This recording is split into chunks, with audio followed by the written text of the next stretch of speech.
Ya ny makasika ny fankalazana ny fadimy ambinipolo taona ny verena ny fahaleovatenantsika malagasy. Za malagasy, ianao malagasy, tsika malagasy dia natao ifety sy hifaly. Commune Ambatombaravavy, vavahady ny faritra Itasy, eto tokoa no manamarika fa misy zany faritra Itasy zany dia nanao hetsika manokana izahay nanomboka ny tamin'ny latsinainy ny talata larobia hatramin'ny androany dia nisy ny fampifanana reo carte mobile zay manome tanana ny mpitandro filaminana sy ny vahoaka ny fotony amin'ny fitandrovana ny filaminam-bahoaka dia isorana ny tompon'andraikitra zay nanao an'izany zay niarahana tamin'ny commune sy ireo sifokotany indrindra fa reo vahoaka any amin'ny isapokotany. Ny faharoa dia fety be omaly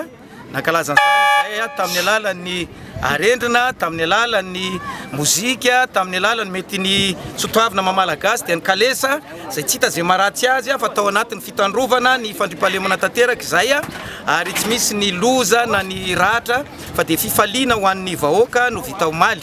Ny androany maraina kosa dia ny fetim-pirenena ny 24 ny volana Jona dia nanao hetsika mavitrika zay niarahana tamin'ny ambaratonga mpitondrana sy fahefana rehetra eto anivon'ny commune izahay ny mpilalao fanatanjahantena, ny ray aman-dreny, ny vehivavy, ny mpiasan'ny commune rehetra, ny filahakevitra communale dia ny ombon-kevitra ary indrindra fampitondra fivavahana.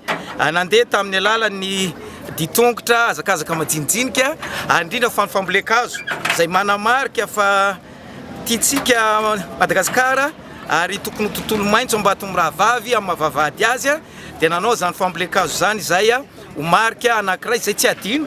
satria ny fetim-pirenena dia isa-taona dia hitanay sy ho tsapanay fa misy vokany zany fambolekazo zay natao zany. Ho farananay ato amin'ity tsena Ambatombaravavy ity izy ity androany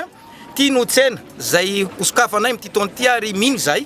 fa ho tanteraka zany satria ny tsena dia loharanom-bola maharitra zay mameno ny kitapom-bola ny commune ary ahafahana mamaly ny etahetam-bahoaka dia hoezahana mafy ary raha mijerytsika manodidina rehetra dia efa mandroso dia mandroso zany tsena Ambatombaravavy zany amin'ny famitana sy ny fanatanterahana. Anao hetsika izay amarananay azy eto dia ny rehefa reradreraka ny azakazaka dia mihetsikehtsika amin'ny alalan'ny zomba mana-talenta amin'izany ny zanaky ny tanàna mino fa anatanteraka an'izany zay ary aorinan'izao dia mba miala etaeta kely ary faranana rariva mbola mikorana vahoaka rariva dia zay no akasitrahana mirary ny vahoaka malagasy tsy akanavaka naiza eto amin'ity Madagasikara misy atsika ity na ny any ivelany satria za gasy ianao gasy antsika Madagasikara dia ho tahin'Andriamanitra ho tratry ny asaramanitra amin'ny taona manaraka indray indrindra fa ny vahoaka malagasy zay anatin'ity commune tantanana ity dia mirary ny sosiny tsara samy tahin'Andriamanitra misaotra tompoko.